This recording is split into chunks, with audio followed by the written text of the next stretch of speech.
since the Battle of Crécy. Nor is it an exaggeration, in my opinion, to say that the preservation of those freedoms will continue to be oriented by his place in the sun. Only when men from all of the people are willing and ready to fight and die for freedom does freedom have meaning for them. Only then does democracy thrive. That is the inexorable lesson of history. These are important things to be reading right around this time in the world. Because what percentage of the populace actually is in the military? 1%. So there's not a lot of people that seem to step up and be ready and willing. And what does that mean? That means they don't understand what the price is. They don't understand what the cost is. And what he's saying here is freedom's only safe when there's people that are, when there's all people. He's saying all people, by the way. All people have to be ready and willing. It's heavy. Well, you also have to think about his perspective, though, right? I mean, I think in America today, obviously we've been at war for a long time since 9/11, but there isn't an existential threat in the way that he was living with World War I. You've got this expanding empire. Now World War II, you've got the Japanese and Germans. I mean, the world was truly at stake, and it was everybody, all hands on deck, even those that couldn't serve, who weren't medically qualified or whatever. Like they're doing everything from blood drives to collecting tires, all that kind of stuff is going on back here. Bond drives, Liberty Gardens, yeah. The Rosie the Riveter. I mean, ladies out there turning wrenches and building planes and tanks and all that stuff. So I think that was. I mean, our country hasn't experienced that probably since World War II. But I think living through that probably gave him unique perspective. This also ties in. Continuing on, beguiled by the mechanical marvels of an age, it is easy for people to forget the true character of the ground combat soldiers in war. When free men have been so beguiled in the past, they have slipped back into slavery. For the ability of the ground combat soldier to play his part in the social scheme of things depends upon the part he has given in the military scheme of things. Again, we can very easily think about the fact that this war is a technical thing, and you don't have to put boots on the ground, and that whole idea that technology can eliminate war. And you and I were talking the other day that there's some people that, hey, God bless them, they have a positive attitude that we as a species can evolve to a point where, we don't have war anymore. And that's a very positive thought. I think we would all agree that would be a great thing. It's probably highly unrealistic because there's always going to be somebody, no matter how nice you are, there's always going to be somebody that's going to try and take a couple extra dollars from you, Echo Charles. Yes, sir. You're going to have to defend yourself. I understand. Even if you're super nice. Yes. You might have to fight. I understand. I don't think you can't study history and believe that we're on some greater trajectory and mankind is above war or conflict or evil or darkness. And that's the thing I love most about this podcast is reminding people of the darkness. You can't appreciate the light if you don't know the darkness. And I think that's the most powerful thing. And I think only if you experience what General Clark has experienced do you fully get and understand that. I answered a question on the podcast a long time ago. A guy said, you keep talking about training jiu-jitsu, but I don't even like to fight. Why should I train jiu-jitsu? And I said, if you don't like to fight, you are actually the premier person that needs to train jiu-jitsu. And if you don't like war and you don't want to go to war, then you should train and prepare and be ready to go to war, and then hopefully you won't have to. And if you do, it'll be swift. The other thing that quote reminds me of is that we get asked, how often do we get asked about, talk about some training or Bud story, from the SEAL basic training program. And we don't even talk about that stuff because I think people, I'm trying to explain to people that the physical nature of combat operations is so much more, more difficult than anything in training. And then the emotional, I was going to say aspect of that as the well. physical, yes, but the mental and emotional isn't even a comparable thing, right? Like it's not a comparable thing to say, well, I was really wet and cold during SEAL training compared to I was waiting to suck start an IED 17 nights in a row. Like that's definitely more mental stress than, hey, you're going to have to go hit the surf again. Who cares? No question about that. But what I'm talking about, the physical nature of it. So we're talking about the ground combat soldier here. And this is, I'm thinking about, one of our SEALs. I mean, you certainly know him well. Was one of my most awesome guys in Charlie Platoon. Just a physical, stud, awesome dude who's like going down with heat exhaustion and like can't continue forward. And I'm having like, give me your machine gun, take my, my rifle, my M4. We got to move, man. We can't stay here. We're gonna get hammered. We knew we were gonna get ambushed at any second. So it was just the physical nature of that. Like I can't physically continue because I'm carrying 80 pounds of gear on this patrol, and it's 117 degrees right now, and I got a little behind the hydration curve because we've been out here for 48 hours doing this kind of stuff, and I'm going down with heat exhaustion.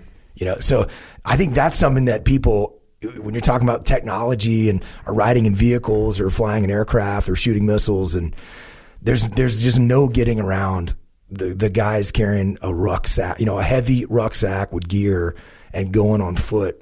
And Ramadi was unique like that for us, because if you drove into those areas, you were going to get blowed up. And it was a good reminder of the physical nature of war. And I think what he's talking about with the ground combat soldier is exactly right. It's just savage. Like it's just whenever you put on, like at the beginning of land warfare training, and you haven't put on a rucksack in 2 months because you were coming back from deployment, and then you go on leave and whatever, and you get out to the desert warfare training facility and you put your gear on for the first time, and you're like, yeah. It's one of those things where the first 20 minutes you're just thinking, this completely sucks, and then it just sucks so bad that the suck kind of numbs out. But it's just savage. It's just a constant level of pain. And no matter how good of shape you thought you were, I mean, that guy I was just talking about was in awesome shape. He was a great, physical specimen, awesome dude, trained hard all the time. One of the best SEALs I know. I mean, it happened to me. I remember Johnny Kim, us patrolling into position. Johnny Kim was like, here's our corpsman. He was like, hey, Leif, you doing okay? I'm like, I don't know, man. I was super pale, and he could see that I was, and I was dehydrated, and we're already smoked. We've been up for 24 hours. So he gave me an IV and, to just help me recuperate. And we were in good shape. I mean, we trained hard. We were already acclimatized. It was hard. It was physically difficult. All those emotional things are absolutely the case, true. But it was physically hard. And probably the best, Dave Burke talks about this too. Good deal, Dave. Good deal, Dave Burke. Running with a pallet of water between where you were back at Cop Falcon. We were in a sniper overwatch position, 300 yards down the street, carrying on an Israeli stretcher with pallets of water and MREs, which probably weighed 200 pounds, and running as fast as we could with that and all our combat gear for 300 yards. Dave Burke was just, he was like, hey, we're like, let's go. And we're just running. And it was awesome. I did a delivery run to you guys down there. You did, yeah. You brought some water too, because we were just baking on the rooftop and nothing to hide under. Even just sitting there baking on a rooftop for 3 days, just getting dehydrated. Everything sucks. As to quote Tony, everything sucks. Everything sucks. Nothing worse. All right, back to the book. It will be a sorry day for all mankind in this supersonic nuclear age of ours, should the ground combat soldier ever be deprived of his rightful place in the hearts and minds and military forces of his people. In our efforts to avert this danger, A one army attitude must pervade all ranks. The ground combat soldier is not a guardsman, nor a regular, nor a reservist, nor a selectee. He is simply the American fighting man on the one army team. I appeal to every member of the team, civilian and military, to give his cause the enthusiastic support merited by its vital importance to our country. Bruce C. Clark, General, U.S. Army. There's the intro. We're already off to a good start. I'm the next copy that's up for $300. I'm buying it. I got to figure out what I'm going to do. I'm sure Stackpool will reach out, but if they don't, I'm just going to publish this thing. Jocko Publishing. Jocko Publishing is coming in hot with the PDF. Publisher's forward. These guidelines were written by a leader and commander out of the wealth of experience gained by him in leading and commanding troops from a squad to an army group. These guidelines were prepared for the benefit of other leaders and commanders in the U.S. Army in order that they, in turn, may make use of his counsel and experience. So as you said, he wrote this for us. General Bruce C. Clark has probably had more command duty at more command levels than any other officer in the U.S. Army, living or dead. He served more than 40 years in all grades from private to four-star general. Known as the most effective trainer of modern times in the U.S. Army, as well as an outstanding combat commander, General Clark here specifies the methods he has used with outstanding success in management, training, in soldier management, and in leadership and generalship. What do you think? Not exactly a lightweight? Not exactly a lightweight. And there's a picture in here. It says the ground combat soldier, the focal point of all our efforts. You know what's cool? Go ahead. Well, I was just going to say, as you're saying that, I'm sitting here, I'm thinking about my experience in Ramadi, and our combat experience, 3 deployments to Iraq, is just absolutely nothing compared to what someone who fought in World War I, World War II, and Korea. I mean, it's just. I'm so humble when I read about people's experiences and realize, I thought I saw some combat and that was significant for the Iraq War. It's like, man, it's absolutely nothing. Even the physical hardships I'm describing just pale in comparison, to battles and just what General Clark experienced and so many have experienced throughout the ages. We often joke about the fact that just what we experienced compared to what these guys went through. When we had Dean Ladd on the podcast, who got gut shot rolling into Tarawa 500 yards from the beach, there's no possible way he should survive that. And by the way, what was really crazy is that was like after he got done with that, he had already done one of the other islands. He goes into Tarawa, gets gut shot. 2 of the Marines disobey all orders and actually grab him and bring him back to a boat. He gets somehow miraculously saved. He goes back to Hawaii, and then 6 months later, he's back going on another island campaign. It's like, oh, you got gut shot, but you survived. It's cool. You're in the game. Yeah. America, what? All right, Chapter 1. Part 1 is leadership and command. Chapter 1, command responsibilities. Introduction. When an individual assumes command of a unit, large or small, he steps into one of the most interesting and the most challenging assignments a member of the armed forces can have. Here is a job into which a man can sink his teeth. Here is a job where initiative, originality, hard work, fidelity, and human understanding can pay off in the richest dividends.